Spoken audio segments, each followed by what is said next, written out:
আল্লাহ তাআলা এক নম্বরে বলেন বিশাইইম মিনাল খাউফ, ভয়ের মাধ্যমে মুমিনের ঈমানের পরীক্ষা নেওয়া হবে। কোন মুমিন ঈমান আনার পর ঈমানের দাবি অনুযায়ী যদি সে চলতে চায়, ঈমান তাকে যেই নির্দেশনা করে সেই অনুযায়ী যদি সে চলতে চায়, তাহলে অবশ্যই তাকে জালেমের ভয় ভীতির সম্মুখীন হওয়া লাগবে। ওয়ালা নাকতুমু শাহাদাতাল্লাহি ইন্না ইযাল লামিনাল আথিমিন লা ইয়াবিউ আহাদুকুম দীনাহু বিআরাজিন মিনাদ দুনিয়া। আরে তুমি যদি আমার এক হাতে দুনিয়ার সমস্ত ক্ষমতা এনে দাও, আর এক হাতে যদি দুনিয়ার সমস্ত ধন সম্পদ এনে দাও, আর যদি বলো যে তোমার আল্লাহকে গালি দিতে হবে, আল্লাহর উপরে ঈমান থেকে তোমার দূরে সরে যেতে হবে, আর যদি বলো রাসূল সাল্লাল্লাহু আলাইহি ওয়াসাল্লামের আনুগত্য থেকে সরে আসতে হবে, আমি স্পষ্ট ভাষায় বলতে পারি যে আমার হাতে যেই ক্ষমতা তুমি দিবা আর যেই ধন সম্পদ দিবা, এই সবগুলো আমি লাথি মেরে আস্তে করে নিক্ষেপ করতে পারি, তবুও আমি আল্লাহ এবং তার রাসূলের সাথে বেঈমানি করতে পারি না। আলহামদুলিল্লাহিল্লাযী হাদানা লিল ইসলাম الذي نزل القرآن هدى للناس وبينات من الهدى والفرقان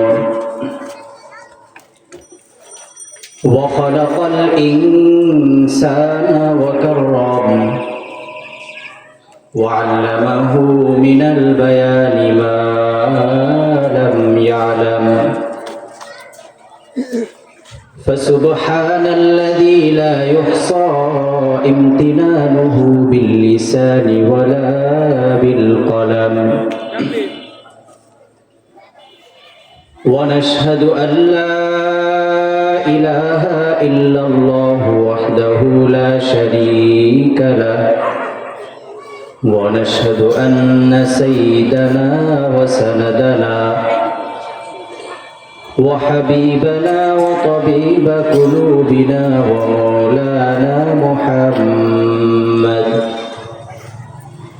صلى الله تعالى عليه وعلى آله وأصحابه وبارك وسلم تسليما كثيرا أما بعد فأعوذ بالله من الشيطان الرجيم بسم الله الرحمن الرحيم ولنبلونكم بشيء من الخوف والجوع ونقص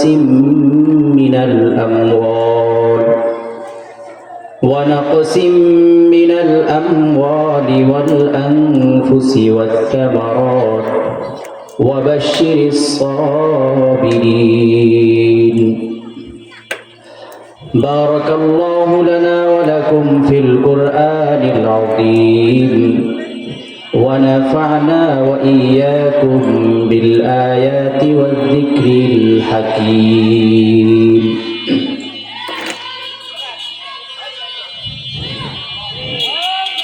ঐতিহ্যবাহী ভাট্টাইধোবা মাদ্রাসা কর্তৃক আয়োজিত আজকের বাৎসরিক ইসলাহি মাহফিলের সম্মানিত সভাপতি, বিশেষ অতিথি, সম্মুখপানে সমবেত দ্বীনপ্রিয় তাওহীদি ভাইরা, সকলকে আন্তরিক মোবারকবাদ, অভিনন্দন জানিয়ে সংক্ষিপ্ত পরিসরে দ্বীনি কিছু আলোচনা আল্লাহ পাক রব্বুল আলামিন আমাকে করার ও শোনার তৌফিক দান করেন। আমার প্রিয় ভাইরা, আল্লাহ পাক রব্বুল আলামিন এই পৃথিবীতে লক্ষ কোটি মাখলুকাত সৃষ্টি করেছেন। আল্লাহ তাআলা বলেন ওয়া ইয়াখলুকু মা লা তা'লামুন। আল্লাহ পাক রব্বুল আলামিনের সৃষ্টি এত বেশি যে আমরা কেউ বলতে পারবো না যে আল্লাহ পাক কত মাখলুক সৃষ্টি করছেন। কেউ বলতে পারবো আমরা ভাই? এত মাখলুকাতের মধ্যে আল্লাহ পাক রব্বুল আলামিন শুধুমাত্র এক শ্রেণীর মাখলুককে সমস্ত মাখলুকের উপরে শ্রেষ্ঠত্ব দান করছেন। বলতে পারবেন তারা কারা? আল্লাহ তাআলা পবিত্র কোরআনের মধ্যে বলেন, ওয়ালাকাদ কাররামনা বানি আদম। সমস্ত মাখলুকাতের মধ্যে আল্লাহ পাক রব্বুল আলামিন শ্রেষ্ঠত্ব দান করছেন আশরাফুল মাখলুকাত, মানব জাতিকে। সুবহানাল্লাহ। এখানেই শেষ নয় ভাই, আল্লাহ পাক রব্বুল আলামিন এই মানুষের মধ্যেও দুইটা শ্রেণী, দুইটা ভাগ করছেন। কেমন? যে এক শ্রেণীর মানুষ আছে যাদেরকে আল্লাহ পাক রব্বুল আলামিন বলেন, লাকাদ খালাকনাল ইনসানা ফি আহসানি তাকওয়িম। আমি মানুষকে অনেক সম্মানিত এবং ভালোবেসে সুন্দরভাবে সৃষ্টি করার পর, মর্যাদাবান শ্রেণী হিসেবে সৃষ্টি করার পরে তাদের কর্মদোষে আমি আবার কিছু অমর্যাদাশীল, অসম্মানিত করেছি। তাহলে কিছু মানুষকে আল্লাহ তাআলা অমর্যাদাশীল এবং অসম্মানিত করেছেন। বিপরীতে আল্লাহ পাক রব্বুল আলামিন বলেন, ইয়ারফাইল্লাহুল্লাযীনা আমানু মিনকুম। আরে কিছু মানুষ আবার এমন আছে যাদেরকে আমি আল্লাহ পাক রব্বুল আলামিন ঈমানের বরকতে বেঈমানদের তুলনায় বেশি সম্মান দান করছেন। তো আল্লাহ পাক রব্বুল আলামিন এই দুনিয়াতে লক্ষ কোটি মাখলুকের মধ্যে সব থেকে শ্রেষ্ঠ মাখলুক বানাইছেন কাদেরকে? ঈমানদারদেরকে। কাদেরকে ভাই? ঈমানদারদেরকে আল্লাহ পাক সব থেকে শ্রেষ্ঠত্ব দান করছেন। ঈমানদারের থেকে বড়, শ্রেষ্ঠ, সম্মানী, মর্যাদাশীল আর কোনো মাখলুক এই পৃথিবীতে নাই।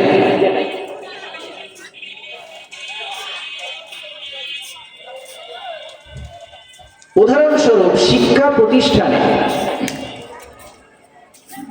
একজন শ্রেষ্ঠ ছাত্র কখন হয়? যখন পরীক্ষার সম্মুখীন হয়ে পরীক্ষায় সব থেকে ভালো নম্বর পাওয়ার পরে সে একজন ওই শিক্ষা প্রতিষ্ঠানের শ্রেষ্ঠ ছাত্র নির্বাচিত হয়। ঠিক না ভাই? একজন শ্রেষ্ঠ ছাত্র হওয়ার জন্য কি করা লাগে? পরীক্ষায় পাশ করা লাগে। তো আল্লাহ পাক রব্বুল আলামিন ঈমানদারদেরকে যে এত শ্রেষ্ঠত্ব দান করলেন, অর্থাৎ পুরো পৃথিবীর মধ্যে শ্রেষ্ঠ জাতি হিসেবে যে আমাদেরকে শ্রেষ্ঠত্বর যে মর্যাদায় সমাসীন করলেন, আল্লাহ পাক রব্বুল আলামিন মাঝে মাঝে পরীক্ষা নিতে চান যে বান্দারে তো শ্রেষ্ঠত্বের আসনে বসাইলাম, আসলে কি সে সেই আমল করে, সে কি শ্রেষ্ঠত্বের যথাযোগ্য? এটা আল্লাহ তাআলা পরীক্ষা করার জন্য মাঝে মাঝে বান্দার মধ্যে কি করেন? পরীক্ষা নেন, ঈমানদারদের পরীক্ষা নেন। আল্লাহ তাআলা পবিত্র কোরআনের মধ্যে বলেন, আহাসিবান নাস আইয়ুতরাকু আইয়াকুলু আমান্না ওয়া হুম লা ইফতানুন। আল্লাহ রাব্বুল আলামিন বলেন, মানুষ কি এটা মনে করে নাকি যে সে নিজেকে মুমিন দাবি করবে আর তার পরীক্ষা নেওয়া ব্যতীত ছেড়ে দেওয়া হবে? এর মানে আল্লাহ রাব্বুল আলামিন জানায়া দেন যে নিজেকে মুমিন দাবি করবে, অবশ্যই তাকে এই দাবির বিপরীতে পরীক্ষার সম্মুখীন হওয়া লাগবে, পরীক্ষা নেওয়া হবে। আল্লাহ সুবহানাহু ওয়া তাআলা সেই জন্য দুনিয়াতে বিভিন্ন ভাবে বান্দার ঈমানের পরীক্ষা নিয়ে থাকে। বিভিন্ন ভাবে আল্লাহ তাআলা বান্দার ঈমানের পরীক্ষা নেন। আল্লাহ তাআলা পবিত্র কোরআনের অন্য এক আয়াতে বলেন, ওয়ালা নাবলুওয়ান্নাকুম বিশাইইম মিনাল খাউফ ওয়াল জু'i ওয়া নাকসিম মিনাল আমওয়ালি ওয়াল আনফুসি ওয়াস সামারাত। আমি আমি এই আয়াতের মধ্যে আল্লাহ তাআলা প্রথমে বলতেছেন যে বান্দার পরীক্ষা নেব আমি আল্লাহ পাক রব্বুল আলামিন। এরপরে আবার বলতেছেন যে কোন কোন বিষয়ের পরীক্ষা নেব সেটাও আমি আল্লাহ বলে দিলাম। প্রথমে আল্লাহ তাআলা বলেন ওয়ালা নাবলুওয়ান্নাকুম, আমি অবশ্যই বান্দার পরীক্ষা নিব। আল্লাহ তাআলা এখানে দুইটা তাকিদ যুক্ত করে বলতেছেন অবশ্যই পরীক্ষা নেব। তো আল্লাহ পাক রব্বুল আলামিন যদি তাকিদ যুক্ত করেন কোন আয়াতে, তার মানে এটা না যে এই আয়াতের গুরুত্ব একটু বেড়ে গেছে, এই কথার গুরুত্ব একটু বেড়ে গেছে। আর কোন জায়গায় যদি তাকিদ যুক্ত না করেন তার মানে সেই কথার গুরুত্ব একটু কমে গেছে, এমনটা নয়। বরং আল্লাহ তাআলার প্রত্যেকটা কথারই সমান গুরুত্ব, সমান মর্যাদা, সমান দাম। তো তাকিদ কিসের জন্য যুক্ত করলেন? বলে যে বান্দা যদি তাকিদ যুক্ত কিছু বলা হয় একটু বেশি গ্রহণ করে। আমার ভাই সাধারণ উদাহরণ, কোনো ব্যক্তি কাউকে যদি আমি বলি যে তোমার বাবা তোমাকে ডাকছে, স্বাভাবিক। আর যদি বলি তোমার বাবা তোমাকে অবশ্যই ডাকছে, দুইটার মধ্যে পার্থক্য না? তো বান্দা অবশ্যই যুক্ত করলে একটু বেশি গ্রহণ করে, কিন্তু আল্লাহর কথার মধ্যে আসলে সব কথার গুরুত্ব সমান। তো আল্লাহ তাআলা বান্দার খাসলাত জানে, এজন্য আল্লাহ তাআলা বলেন ওয়ালা নাবলুওয়ান্নাকুম বিশাইইম মিনাল খাউফ। আল্লাহ তাআলা দুইটা তাকিদ যোগ করে বলেন আমি অবশ্যই বান্দার পরীক্ষা নিব। পরীক্ষা কিসের মাধ্যমে হবে? আল্লাহ তাআলা বলেন বিশাইইম মিনাল খাউফ, কিছুটা ভয়ের মাধ্যমে আল্লাহ তাআলা মুমিনের ঈমানের পরীক্ষা নিবে। ওয়াল জু', ক্ষুধা অভাব দারিদ্রতার মাধ্যমে আল্লাহ তাআলা মুমিনের পরীক্ষা নেবেন। ওয়াল আনফুস, জানের মাধ্যমে। ওয়া নাকসিম মিনাল আমওয়াল, মালের মাধ্যমে আল্লাহ তাআলা মুমিনের ঈমানের পরীক্ষা নেবেন। ওয়াল আনফুস, জানের মাধ্যমে মুমিনের ঈমানের পরীক্ষা নেবেন। ওয়াস সামারাত, ফল ফলাদির মাধ্যমে আল্লাহ তাআলা মুমিনের ঈমানের পরীক্ষা নেবেন। তো এখানে আল্লাহ তাআলা কয়টা বিষয়ের পরীক্ষার কথা বলছেন? 5টা বিষয়। কয়টা বিষয়? 5 বিষয়ের পরীক্ষা আল্লাহ তাআলা ঈমানদারদের থেকে নেবেন। 1 নম্বর, ভয়ের মাধ্যমে।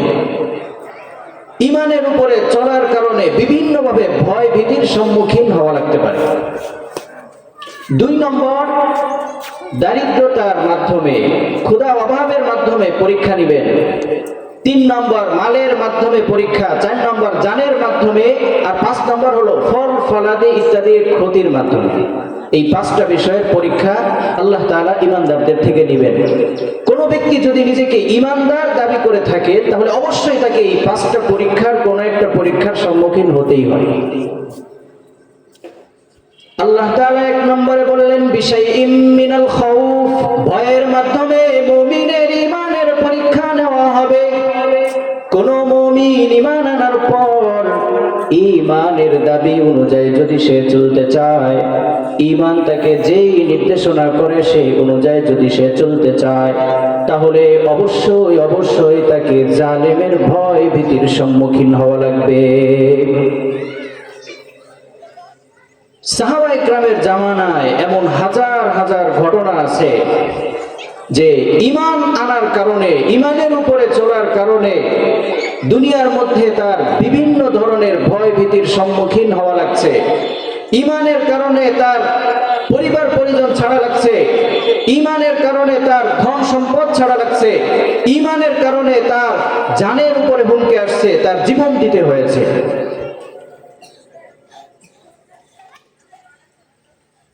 হযরত ওমর রাদিয়াল্লাহু তাআলা আনহুর খিলাফত জামানার একটা ঘটনা।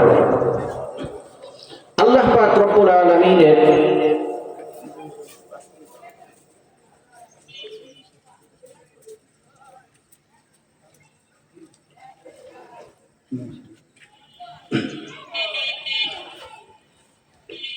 খলিফাতুল মুসলিমিন হযরত ওমর রাদিয়াল্লাহু তাআলা আনহুর জামানার এক ঘটনা। মুসলমানদের সাথে রোম সৈন্যদের এক বিশাল যুদ্ধ হয়েছিল। সেই যুদ্ধে মুসলমান বাহিনীর কয়েকজন সদস্য রোমান সৈন্যদের হাতে আটক হয়ে গেছে। তো এই যে মুসলিম সৈন্যবাহিনী এদেরকে নিয়ে রোম সম্রাট তার কাছে নিয়ে যাওয়া হলো। রোম সম্রাট জিজ্ঞাসা করলো, তোমাদের মধ্যে আমির কে? এক যুবক দাঁড়িয়ে গেলেন, বললেন, আমি হলাম আমির। নাম কি তোমার? আব্দুল্লাহ ইবনে হুযাফা। আব্দুল্লাহ, তুমি আমার হাতে আটক হয়ে গেছো। আমি রোম সম্রাট, তুমি আমার হাতে আটক হয়ে গেছো। এখন আমি তোমাকে একটা প্রস্তাব পেশ করতে চাই। যদি এই প্রস্তাবটা তুমি গ্রহণ করো, তাহলে তোমার জন্য অনেক বড় বড় পুরস্কার ঘোষণা করব। কি প্রস্তাব বলেন? এক নম্বর প্রস্তাব, তোমাকে ইসলাম ত্যাগ করে খ্রিস্টান হয়ে যেতে হবে। বলেন সুবহানাল্লাহ, নাউজুবিল্লাহ। তাহলে কি পুরস্কার? এক নম্বর, তুমি সহ তোমার সমস্ত সাথীদেরকে আমি মুক্ত করে দেব, আজাদ করে দেব। অনেকজন বন্দী হয়ে গেছে না, তো তোমাদের সকলকে আজাদ করে দিব। দুই নম্বর, আমি সম্রাটের একটা রূপসী সুন্দরী মেয়ে আছে, তাকে আমি তোমার সাথে বিবাহ দিয়ে দিব। তিন নম্বর, আমার রোম রাজ্যের অর্ধেক রাজ্য আমি তোমার নামে লিখে দিব এবং আমার ইন্তেকালের পর তুমি বাকি অর্ধেকেরও মালিক হয়ে যাবে। তুমি যদি এই প্রস্তাব গ্রহণ না করো, তাহলে তুমি সহ তোমার সাথীদেরকে আমি গরম তেলের মধ্যে নিক্ষিপ্ত করে হত্যা করব। নাউজুবিল্লাহ। তো কত বড় চ্যালেঞ্জ! ইসলাম ছাড়তে হবে, নইলে কি করতে হবে? জীবন দিতে হবে। জীবন দাও, না হয় ইসলাম ছাড়। বাদশার এমন প্রস্তাব শুনে হযরত আব্দুল্লাহ ইবনে হুযাফা রাদিয়াল্লাহু তাআলা আনহু রাগে ক্ষোভে হযরত আব্দুল্লাহ ইবনে হুযাফার লোমকূপ দিয়ে ঘাম বের হওয়া শুরু হয়ে গেছে, চক্ষু দুটি রক্তবর্ণ হয়ে গেছে। উচ্চ স্বরে বলিষ্ঠ কণ্ঠে বলে উঠছেন, হে রোমের কুকুর, ওয়ালা নাকতুমু শাহাদাতাল্লাহি ইন্না ইযাল লামিনাল আথিমিন লা ইয়াবিউ আহাদুকুম দীনাহু বিআরাজিন মিনাদ দুনিয়া। আরে তুমি যদি আমার এক হাতে দুনিয়ার সমস্ত ক্ষমতা এনে দাও, আর এক হাতে যদি দুনিয়ার সমস্ত ধন সম্পদ এনে দাও, আর যদি বলো যে তোমার আল্লাহকে গালি দিতে হবে, আল্লাহর উপরে ঈমান থেকে তোমার দূরে সরে যেতে হবে, আর যদি বলো রাসূল সাল্লাল্লাহু আলাইহি ওয়াসাল্লামের আনুগত্য থেকে সরে আসতে হবে, আমি স্পষ্ট ভাষায় বলতে পারি যে আমার হাতে যেই ক্ষমতা তুমি দিবা আর যেই ধন সম্পদ দিবা, এই সবগুলো আমি লাথি মেরে আস্তা করে নিক্ষেপ করতে পারি, তবুও আমি আল্লাহ এবং তার রাসূলের সাথে বেঈমানি করতে পারি না। সাহাবায়ে কেরাম রাদিয়াল্লাহু তাআলা আনহুম এইভাবে ঈমানের পরীক্ষা দিয়েছেন, তবুও ঈমান থেকে পিছপা হন নাই। নিজের জীবন দেয়া লাগছে, নিজের ধন সম্পদ ত্যাগ করা লাগছে, নিজের আত্মীয় স্বজনকে পরিত্যাগ করা লাগছে, দুনিয়ার সব কিছু ছেড়ে দিয়েছেন, কিন্তু ঈমানকে ছাড়েন নাই। আমার ভাইরা, আজকে আমাদের কি অবস্থা? আমরা 10 টাকা 20 টাকা পাইলে, আমরা যদি একটু সুদ পাই, একটু ঘুষ পাই, একটু মজা পাই, তাহলে আমরা আমাদের ঈমানকে ঠিক মতো রাখতে পারি না, বরং আমরা লোভে ঈমানকে বিক্রি করে দিই। ঠিক না? যাই হোক, তো আল্লাহ পাক রব্বুল আলামিন ঈমানদারদের থেকে এইভাবে ঈমানের পরীক্ষা নেন। এখন প্রশ্ন হলো যে তাহলে আল্লাহ পাক রব্বুল আলামিন যে পরীক্ষা নেন, আমাদেরকে বিপদে ফেলাইতে চান নাকি? কি বলেন? আল্লাহ তাআলা পরীক্ষা নিয়ে কি আমাদেরকে বিপদে ফেলাইতে চান? না। রাসূলুল্লাহ সাল্লাল্লাহু আলাইহি ওয়াসাল্লাম তিরমিজি শরীফে আসছে, হুজুর সাল্লাল্লাহু আলাইহি ওয়াসাল্লাম বলেন, মা ইউসিবুল মুমিনা মিন নাসাবিন ওয়ালা ওয়াসাবিন ওয়ালা সাকাবিন ওয়ালা হুজনিন হাত্তাল হাম্মি ইউহিম্মুহু ইল্লা কাফফারাল্লাহু বিহি মিন খাতায়াহু। যে আল্লাহ পাক রব্বুল আলামিন যে বান্দার পরীক্ষা নেন, বান্দাকে একটু কষ্ট দেন, বান্দার বিভিন্ন ভাবে একটু সাময়িক ক্ষতিগ্রস্ত করেন, এটা এই জন্য যে এর মাধ্যমে আল্লাহ তাআলা বান্দার জীবনের গুনাহ মাফ করে জান্নাতের মেহমান বানায় দেন। সুবহানাল্লাহ। আল্লাহ পাক রব্বুল আলামিন আমাদের সকলকে তৌফিক দান করেন, কবুল করেন, দ্বীনের উপরে থাকার তৌফিক দান করেন। সকলে বলি আমিন। ওয়া আখিরু দাওয়ানা আলহামদুলিল্লাহি রাব্বিল আলামিন।